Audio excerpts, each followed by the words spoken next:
खातों के बारे में नए खुलासे किए हैं। अखबार के मुताबिक निर्मल बाबा पर लग रहे आरोपों की वजह से उनके खातों में जमा करने वाली रकम में भारी गिरावट आई है। तमाम आरोपों के बीच निर्मल बाबा के खातों में जमा होने वाली रकम में भारी कमी आई है। एक खुलासा किया है एक निजी अखबार ने। अखबार के मुताबिक पहले बाबा के जिस खाते में हर रोज औसतन 1 करोड़ रुपए जमा होते थे, उसमें शुक्रवार को महज 34 लाख रुपए ही जमा हुए। यानी बाबा के इस खाते में जमा होने वाली रकम में 66% की गिरावट आई है। अखबार ने ये भी बताया कि पहले निर्मल बाबा के जिस खाते में हर रोज 4000 लोग पैसे जमा कराते थे, उसमें शुक्रवार की शाम 5 बजे तक सिर्फ 1800 लोगों ने पैसे जमा कराए थे। ये दोनों ही आंकड़े इस बात का संकेत है कि निर्मल बाबा पर लगे आरोपों की वजह से उनके भक्तों की आंखें खुलने लगी हैं। अखबार ने अपने नए खुलासे में निर्मल बाबा के एक ऐसे खाते का ब्यौरा भी दिया है जिसका नंबर उनके टीवी विज्ञापनों में नहीं दिखाया जाता। अखबार के मुताबिक निर्मल बाबा के इस निजी खाते में 4 जनवरी से 13 अप्रैल 2012 के बीच 123 करोड़ रुपए से ज्यादा रकम जमा हुई थी। अखबार के मुताबिक इसी दौरान खाते से 105 करोड़ 56 लाख रुपए की रकम निकाली भी गई। अखबार ने पाया कि 4 जनवरी से 7 अप्रैल 2012 के बीच निर्मल बाबा ने अपने इस खाते से 16 बार निकासी की। इसमें से कुछ रकम बाबा ने दूसरों को ट्रांसफर भी की है और 13 अप्रैल की शाम तक खाते में 17 करोड़ 47 लाख रुपए बचे थे। इतना ही नहीं, अखबार ने ये भी दावा किया है कि निर्मल बाबा की आमदनी के स्रोतों पर फाइनेंशियल इंटेलिजेंस यूनिट यानी FIU की नजर भी बनी हुई है। वो बाबा के निवेश पर पैनी निगाहें रखे हुए हैं। ब्यूरो रिपोर्ट, खबरें अभी तक।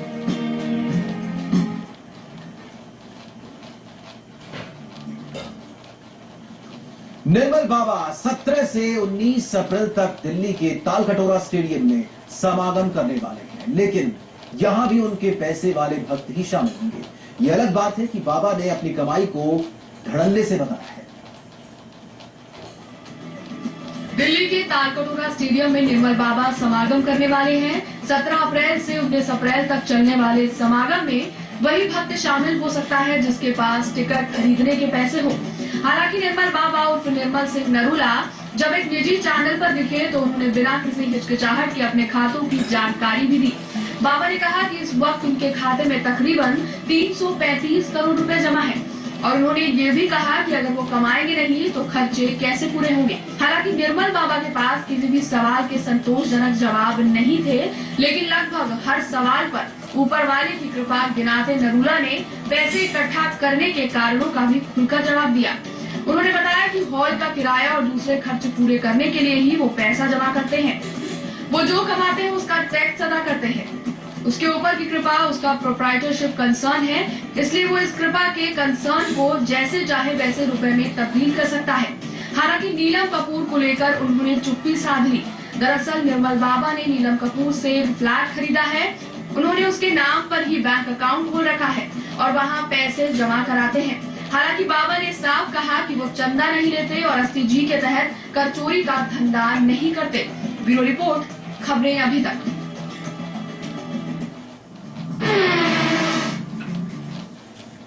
तो बाबा की शक्तियां कितनी सही हैं, ये एक बड़ा सवाल है। बाबा कृपा कैसे करते हैं? क्या ईश्वरीय कृपा उनके ऊपर है और वो भक्तों तक, उनके भक्तों तक पहुंचती है?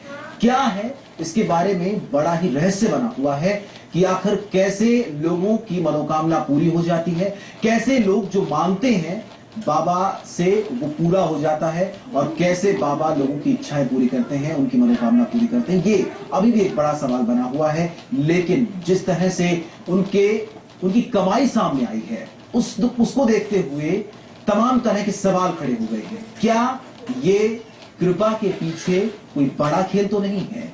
क्या ईश्वरीय शक्ति, ईश्वरीय कृपा का नाम लेकर जनता को लूटा तो नहीं जा रहा है? इन सब के ऊपर बात करने के लिए हमारे साथ गुरुजी श्री M.K. भंडारी जी हमारे साथ जुड़े हुए हैं और साथ ही ज्योतिषाचार्य सुनील वशिष्ठ जी हमारे साथ जुड़े हुए हैं। सुनील जी और भंडारी जी, बहुत बहुत स्वागत है आपका। भंडारी जी, पहला सवाल आपसे है कि आप देख रहे होंगे निर्मल बाबा के कार्यक्रम भी आपने देखे होंगे, बहुत सारे टीवी चैनल्स पर चलते हैं, इसके अलावा बहुत सारी चर्चा भी हो रही है। इन सब के बीच आपको कितनी सही लगती है, कितने सही लगते हैं उनके दावे जो वो करते हैं? घनश्याम जी, बड़ा खूबसूरत प्रश्न है। ये एक्चुअल में अगर देखा जाए तो ये एक मार्केटिंग स्ट्रेटजी है, ये बहुत स्टूड मार्केटिंग स्ट्रेटजी है। देखिए इसमें क्या होता है कि जितने भी समागम होते हैं उसमें उन भक्तों के इंटरव्यू दिए जाते हैं जिन भक्तों को कोई ना कोई लाभ हुआ होता है और वो अपने लाभों को बताते हैं। यहाँ पे मार्केटिंग को ये डिफाई करेगा अगर ये बता दिया जाए कि उन समागम में कितने लाख भक्त वहां पे जमा होते हैं और उसका वो कितना छोटा परसेंटेज है कि वो लोग जिनको कि इससे लाभ हुआ है।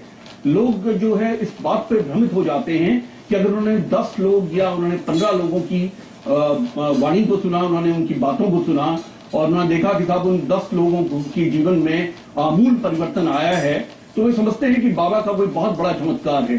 देखिए एक सिंपल सी बात है कि मार्केटिंग ये कहती है कि अगर आप बेस बढ़ा देते हैं तो आपका स्ट्राइक रेट बढ़ जाता है। निर्मल बाबा ज्यादातर 15-16 टीवी चैनल्स पे आते हैं और मीडिया का जो बेस क्लाइंटेल है वो काफी वृहद है। पूरे हिंदुस्तान के अंदर बहुत ढेर सारी जनता उनको देखती है और उसमें उनके समागम के वो प्रोग्राम दिखाए जाते हैं जिसमें कि वो चुनिंदे लोग होते हैं जो कि अपने रिकलेक्ट करते हैं अपने इंसिडेंट्स को, जबकि वो बहुत पीड़ित थे और बाबा से मुलाकात के बाद उनको अचानक धन की वर्षा शुरू हो गई।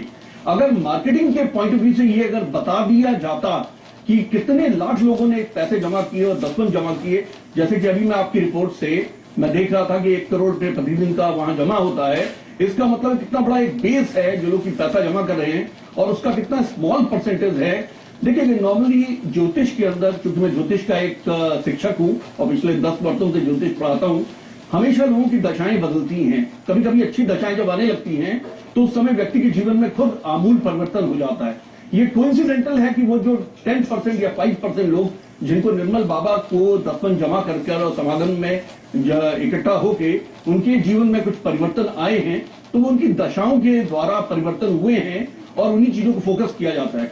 जो आम जनता जब ये सुनती है कि एक आदमी के जीवन में 1000 से वो लखपति अचानक बन गया या कुछ दिनों में उसके जीवन की कुछ मुसीबतें कम हो गई, तो इस बात से प्रभावित हो जाता है।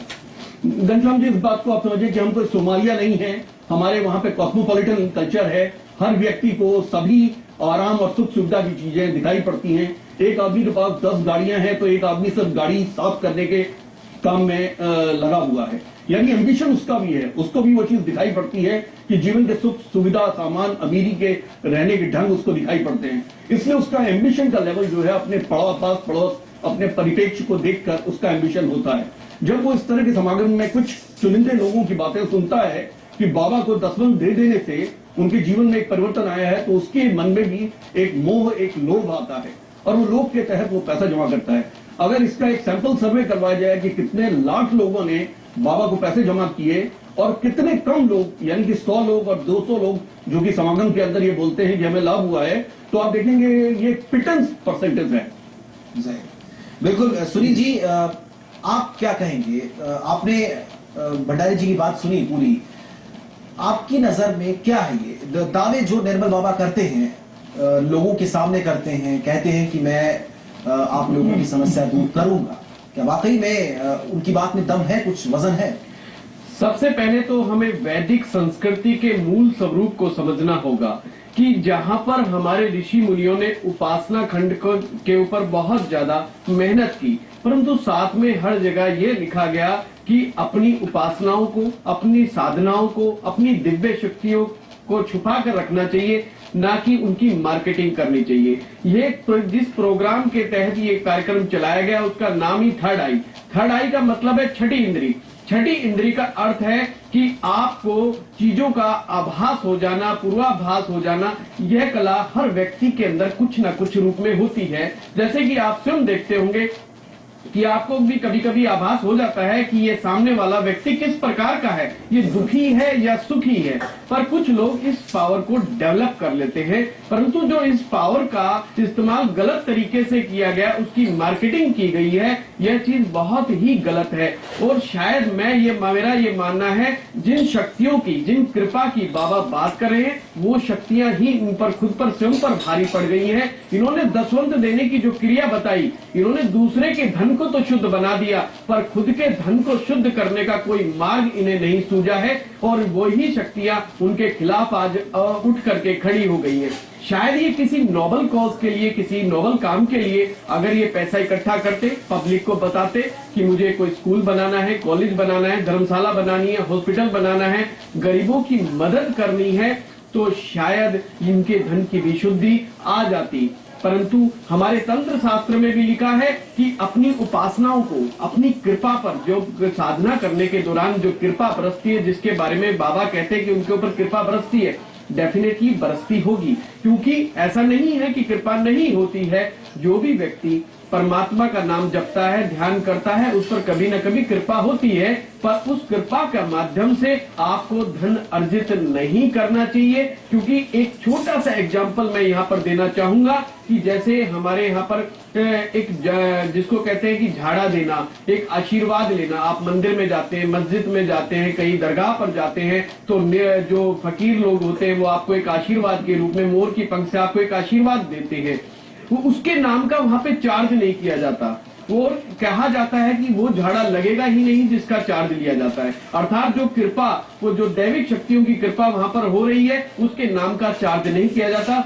जबकि इस संस्थान में उस कृपा के नाम पर, जो उसकी खुद दैविक शक्ति के नाम पर बहुत सारा पैसा बटोरा गया। कहीं ना कहीं बिल्कुल सुनील वैदिक जी, संस्कृति से ही यही सवाल खिलवाड़ है हमारा कि पैसा बटोरा जा रहा है। आखिर पैसा क्यों? और आपने एक बात कही कि आशीर्वाद भगवान का मिलता है, अगर आप सच्चे मन से साधना करते हैं तो आशीर्वाद तो आपको मिलेगा।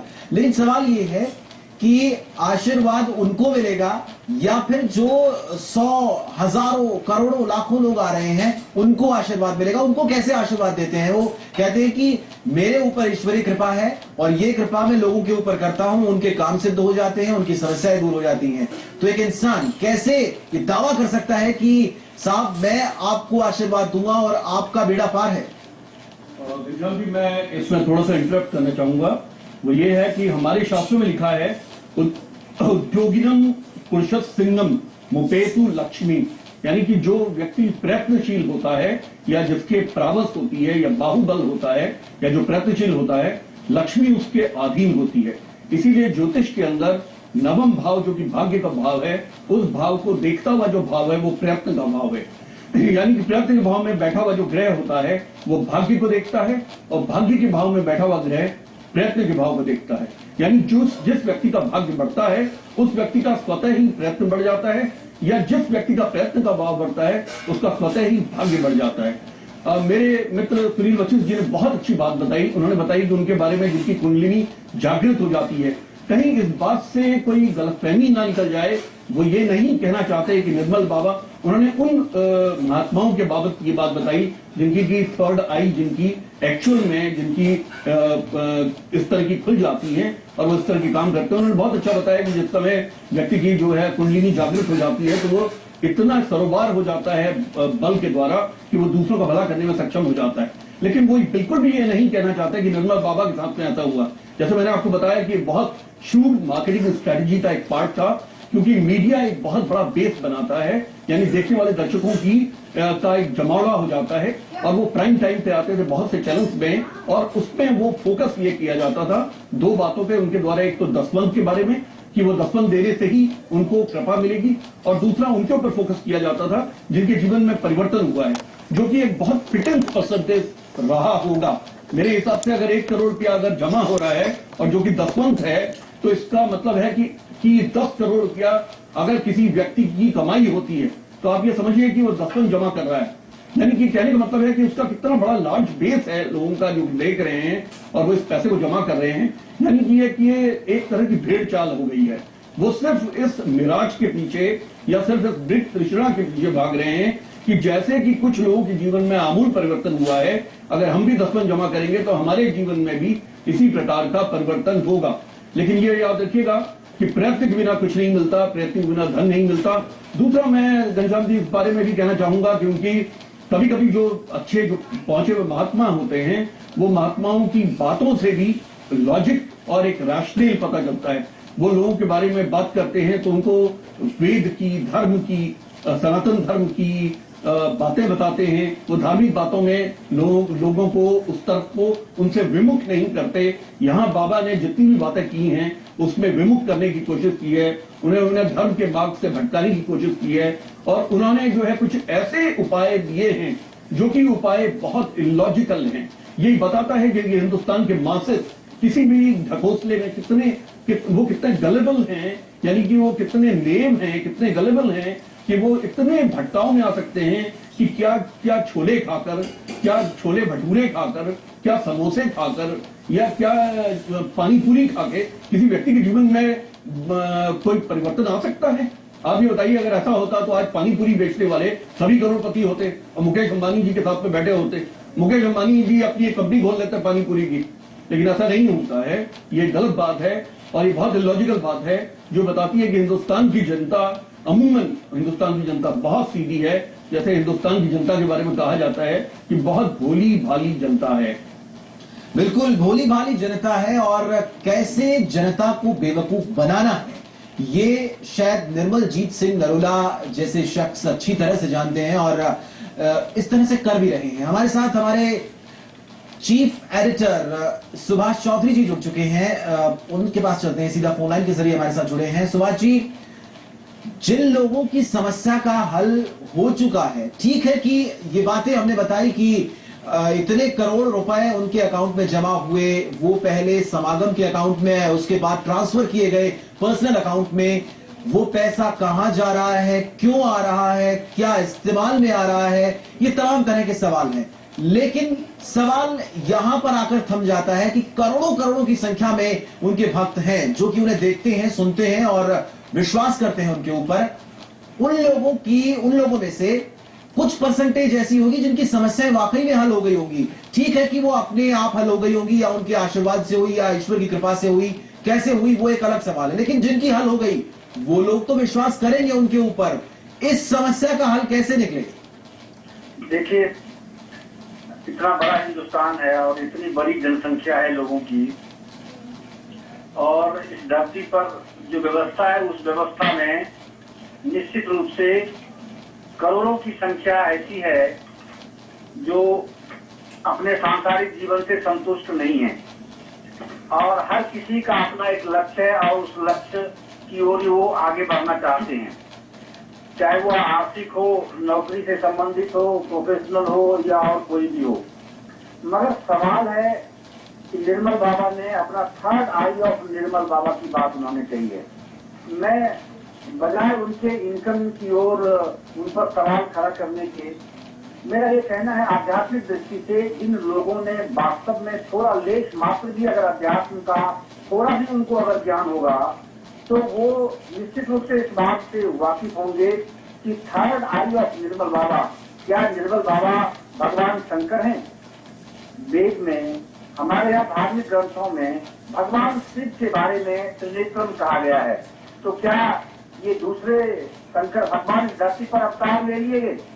तो इस तरह की जो गैर अतार्किक बातें और बिल्कुल अधार्मिक बातें भी हैं, और निश्चित रूप से इसका अध्यात्म से कोई लेना देना नहीं है।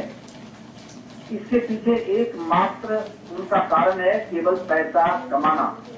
अब अगर मैं उन पर सवाल खड़ा करूं कि दुनिया के किसी भी ग्रंथ में अगर निर्मल बाबा ये लिखा है कि जो वो दशांश की बात करते हैं, दसबंध की बात करते हैं कि आप अपनी इनकम का 10वां हिस्सा हमारे अकाउंट में जमा कर दीजिए, और उस अकाउंट के उस पैसे से अगर धार्मिक जो या सामाजिक जो उत्थान है उस पर अगर उन पैसों का खर्च होता तो बात समझ में थोड़ी आती कि चलो इसका लक्ष्य सामाजिक है। लेकिन आप उन पैसों को बड़े पैमाने पर होटल खरीदने में या रिसोर्ट खरीदने में या और कोई व्यापार करने में वो लगाते जा रहे हैं। ऐसे में आध्यात्मिकता कहाँ है? किस बात की आध्यात्मिकता है? मुझे नहीं लगता कि इसमें अध्यात्म का लेख मात्र भी उनके पास उनकी पकड़ अध्यात्म पे है। बिल्कुल सही कहा। अध्यात्म कहाँ है? अध्यात्म तो कहीं पीछे रह ही नहीं गया। आप एक फ्लैट खरीदते हैं, आप 1.5 से 2 करोड़ रुपए की पेमेंट करते हैं, और उस पेमेंट के बाद आप कहते हैं कि वो तो हमने अपने एक जानने वाले के अकाउंट में जमा किए हैं। क्यों किए हैं? सवाल का जवाब उनके पास नहीं था। सुनील जी,